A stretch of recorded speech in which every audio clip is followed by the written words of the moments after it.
दोस्तों, रूस यूक्रेन के बीच युद्ध के 1230 दिन हो चुके हैं और कल मैं वीडियो नहीं बना सका था। दक्षिणी क्षेत्र में यानी जापोरिजिया ओब्लास्ट में रूसी सैनिकों ने पुद्युबनोए नामक गांव, जो कि कोमार से उत्तर पश्चिम में है, पर कब्जा कर लिया है।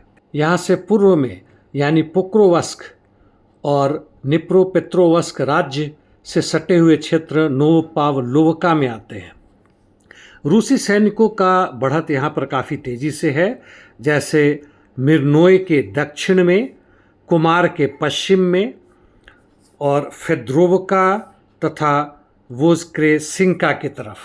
पोक्रोवस के पश्चिम तथा उसके पूर्व में तोरेस्क क्षेत्र से उनका बढ़त जारी है कॉन्स्टांटिनिवका की तरफ।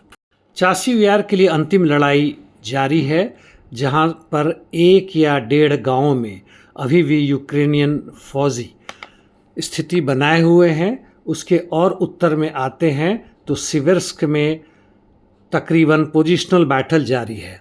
अब उत्तर पूर्व यानी खार्कोव क्षेत्र में आते हैं। यहाँ पे स्वतः सटे हुए कुपियान क्षेत्र में रूसी सैनिकों ने यूक्रेनियन पर दबाव डाल के उन्हें कालिस्निकिवका के उत्तर पूर्व में, जो ओस्किल रिवर के पूर्वी बैंक में ही है, और उसे सटे हुए क्षेत्र क्रुगल्याखिवका और जाग्रिजोव बाहर कर दिया है। और कुपियांस की तरफ चले तो उन्होंने यहाँ पे सोबोलिवका नामक गांव पर पूरी तरह कब्जा कर लिया है। सुमी क्षेत्र में लड़ाई तकरीबन वैसे ही जारी है जैसे पहले था। इंटरडिक्शन मिशंस भारी मात्रा में दोनों तरफ से चल रहा है। अब ड्रोन्स जो हैं सो अब कुछ डजनों में नहीं बल्कि 100 से ऊपर दोनों तरफ से एक दूसरे के क्षेत्र में मार कर रहे हैं। जबकि अभी के लेटेस्ट न्यूज़ के हिसाब से रूस की तरफ से कॉम्बैट लेजर्स का भी इस्तेमाल किया जाने लगा है और वह यूक्रेन के एरियल अनमैन्ड व्हीकल्स को गिराने में सफल भी हो रहे हैं। फ़लस्तीन इजराइल के बीच युद्ध के 639 दिन हो गए हैं। 70,000 से अधिक गाज़ा के निवासी मारे गए हैं, जिसमें 65 से 70% औरतें और बच्चे हैं। हमास ने गाज़ा का सीज़ फायर प्रपोजल को अनएक्सेप्टेबल बताया है। देखें आगे क्या होता है। हुतीज़ ने फिर अपना एक मिसाइल लॉन्च किया तेल अवीव पे। हालांकि आईडीएफ दावा है कि उसे इंटरसेप्ट करके बर्बाद कर दिया गया। लेबनान के प्रेसिडेंट आउन ने कहा है कि आईडीएफ ने उसके दक्षिणी क्षेत्रों में हिल्स पर जो कब्जा करा हुआ है उससे उसके अथॉरिटी को लागू करने में मुश्किल हो रहा है। सॉवरेंटी पे कोई बातचीत नहीं की।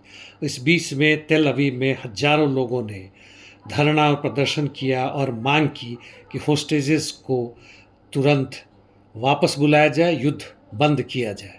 एक महत्वपूर्ण खबर नेटो की तरफ से। स्लोवानिया उसका एक सदस्य है और वहाँ के राष्ट्रपति ने कहा है कि अब उनके पास 2 ही रास्ता बचता है। या तो नाटो द्वारा लागू किया हुआ आदेश माना जाए जिसमें मिलिट्री स्पेंडिंग को बहुत ज़बरदस्त रूप से बढ़ा दिया जाए, जनता के ऊपर टैक्स बढ़ा दिया जाए, नहीं तो नेटो छोड़ दिया जाए। और इसलिए उनका प्रस्ताव आ रहा है कि रेफरेंडम करवाया जाए, जनता से पूछा जाए कि नेटो में रहना चाहते हैं कि नहीं रहना चाहते। और यह रेफरेंडम उनकी ruling party freedom movement party के द्वारा होगा। प्राइम मिनिस्टर ने कहा है कि जितना जल्दी हो उतना अच्छा है, और जितने भी लेफ्ट विंग पार्टी है उन्होंने इस प्रपोजल को भी सपोर्ट किया है। इसके पहले भी वहाँ रेफरेंडम हुआ था 2003 में, जब 66% लोगों ने नेटो में रहने की वकालत की थी, लेकिन तब से लेकर अब तक की स्थिति में बहुत ज़बरदस्त परिवर्तन आ गया है।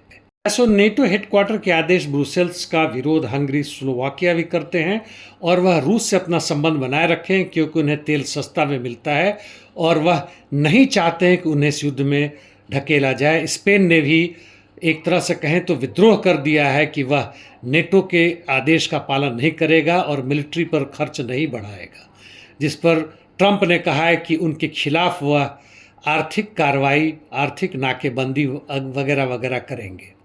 इस बीच एलॉन मस्क ने डेमोक्रेट और रिपब्लिकन के विकल्प के रूप में अमेरिकन पार्टी के निर्माण की घोषणा की है। देखिए आगे क्या होता है। इतना ही दोस्तों, धन्यवाद।